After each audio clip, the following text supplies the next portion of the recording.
She threw water at my dogs, but karma built the perfect wall. You think buying your first home is supposed to be the start of a dream, but sometimes it feels more like stepping into someone else's nightmare. When I bought my little house a year ago, I thought I was finally building a quiet life for myself. I was 27, single, and proud that I'd done it all on my own.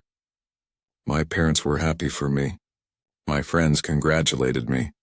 It felt like a fresh chapter, peace, independence, and a place that was truly mine. At first, everything seemed perfect. The garden was small but cozy. The dogs loved running around. And my neighbor, an older woman in her 60s, seemed kind enough. She smiled, waved, even chatted a few times. I honestly thought, wow, I got lucky. But it didn't stay that way for long. It started the day she found out I was the actual owner of the house. Until then, I think she assumed it belonged to my parents and that I was just renting or staying there temporarily. But once she realized I had bought it myself, her smile changed. The warmth in her eyes disappeared. Suddenly, every little thing I did seemed to bother her. She started complaining about my dogs, two gentle, well-trained pets who barely barked.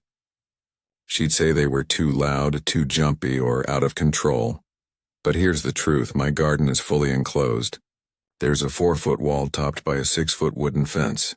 There's no way my dogs could ever reach her side. Still, she kept yelling across the fence. Every time she came outside, she'd wave her broom around, shouting, "Keep those dogs away from my wall." I tried to stay calm. I told her politely, "They can't get into your garden, ma'am. The fence is too high." But she didn't care. One day she reported me to the local dog warden, saying my dogs were dangerous and inappropriate. When the warden came, I felt nervous. But within minutes he smiled and said, "Your dogs are perfectly fine. Your garden is safe and secure." He even wrote a note confirming there were no issues. When I told my neighbor that the warden was satisfied, she glared at me through her fence slats. Her lips tightened and she muttered something I couldn't hear. That's when I realized this wasn't about my dogs. It was about me. A few days later, things got worse. I was watering my plants when I saw something move from the corner of my eye. Suddenly, a splash of water came flying over the fence, landing just a few inches from where my dogs were sitting. I looked up and saw her holding a saucepan, shaking it like she was proud of herself. My heart started pounding. I said, "Did you just throw water at my dogs?" She didn't even deny it. She just sneered and said, "Keep them away from my wall and I wouldn't have to." That was it. That was the moment I decided I needed my peace back.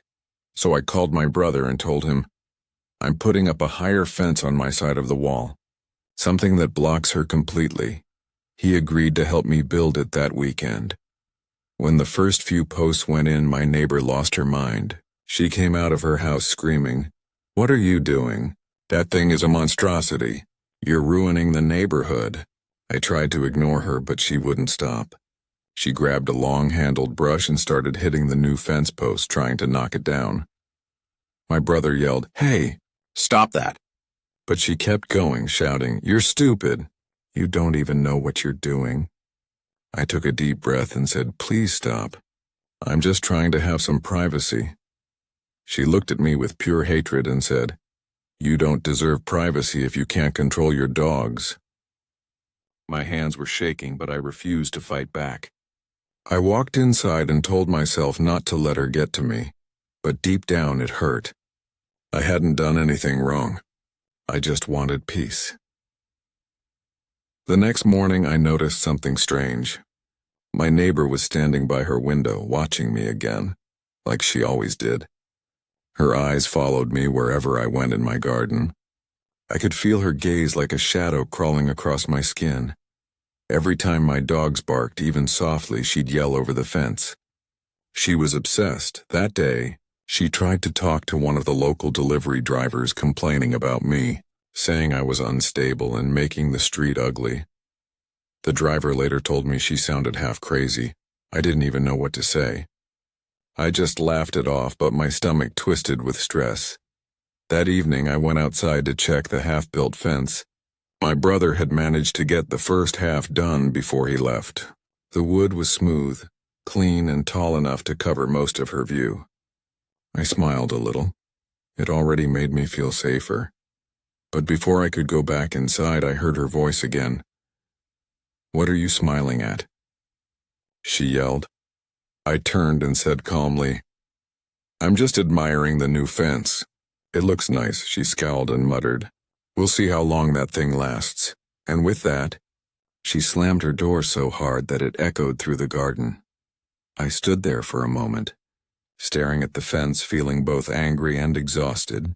It was just wood and nails, but it already felt like protection, like a small wall between peace and madness. I went inside, made myself some tea, and sat by the window, watching my dogs curl up quietly in their beds. They didn't deserve any of this. None of us did.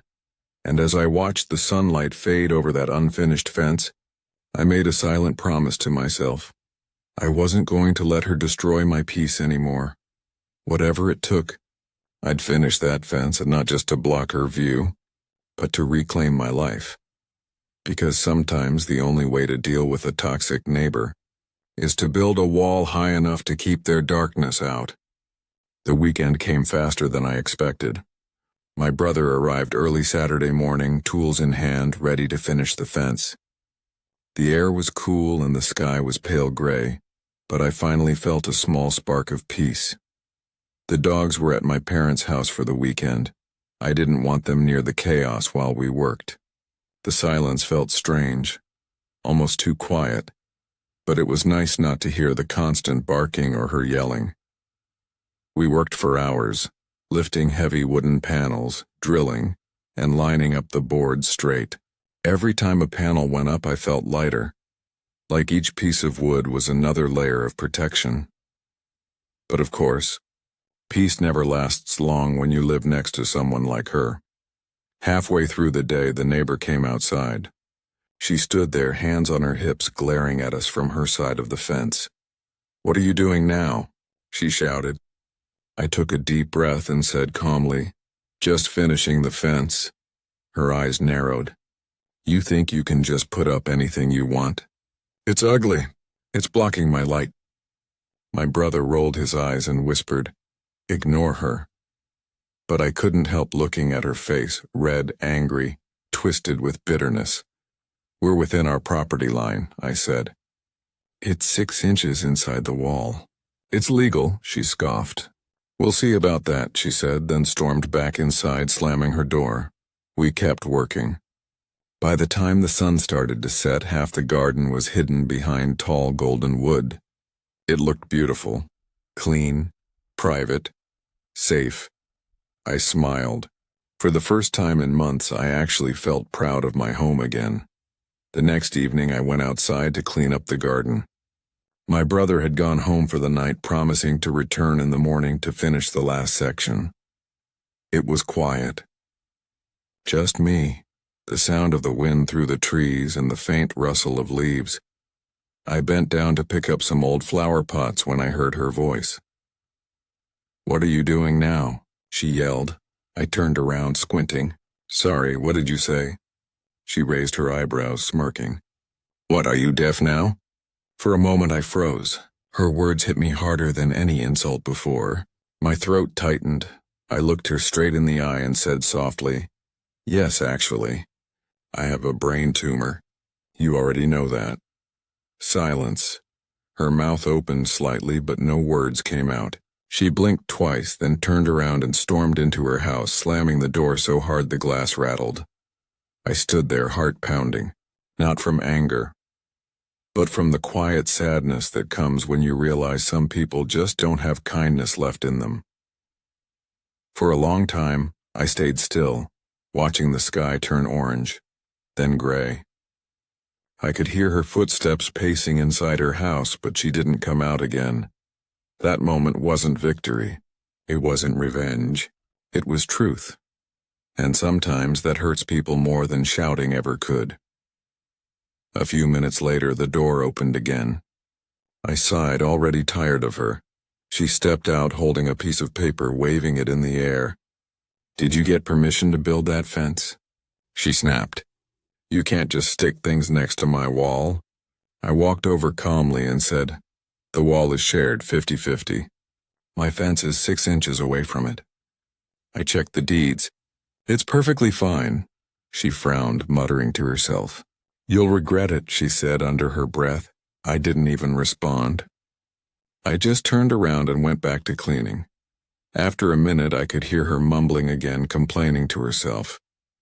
But I tuned it out. I realized that every time she opened her mouth, I lost a piece of peace.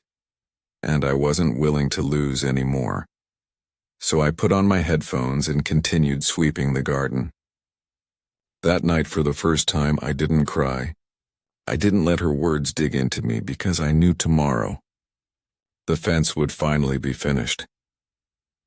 Sunday morning, my brother came back, cheerful as always. "Let's get this done," he said, lifting the last few panels. The air smelled of fresh wood and damp earth. With every panel he placed, my yard became more closed, more peaceful, more mine. By noon it was done. 6 feet of solid, beautiful golden wood stretched across the entire back wall. It was tall, clean, and perfect. I stood there, staring at it, smiling. For the first time in a year, I couldn't see her window. I couldn't hear her voice. I couldn't feel her eyes watching me. It was over. That afternoon, I brought my dogs back home. They ran into the garden, tails wagging, sniffing around the new fence. They seemed calmer. Maybe they felt the peace, too. I sat down on the patio chair, holding a warm cup of coffee, watching them play in the sunlight. The air felt still, calm, soft. No shouting, no splashing, no barking, just quiet. Then, out of the corner of my eye, I saw her curtain move. The neighbor was peeking through her window, trying to look over the new fence. But she couldn't. The wall was too high.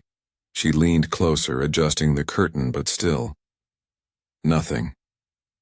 All she could see was the smooth wooden surface shining in the sunlight, her monstrosity. My peace. I almost laughed, not out of mockery but relief, because now her power was gone. She couldn't spy, she couldn't provoke, she couldn't reach me anymore.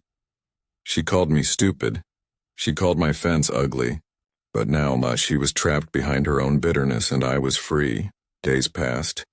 I'd see her sometimes, pacing in her garden, grumbling to herself but never looking my way again. She avoided me completely, and that was fine.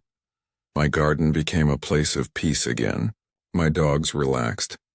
I started reading outside, sipping coffee without fear. The fence wasn't just wood anymore, it was my line of peace. My boundary, my freedom. Sometimes I'd think back to that night when she threw the saucepan, when water splashed near my dogs and anger burned inside me. I didn't realize then that she wasn't trying to control my dogs. She was trying to control me. But she failed. Because sometimes, karma doesn't show up as a storm. Sometimes it arrives quietly, one wooden panel at a time, until the person who tried to destroy your peace can't even see you anymore. Now, when I sit in my garden with my dogs beside me, the only sound I hear is the breeze brushing against the fence.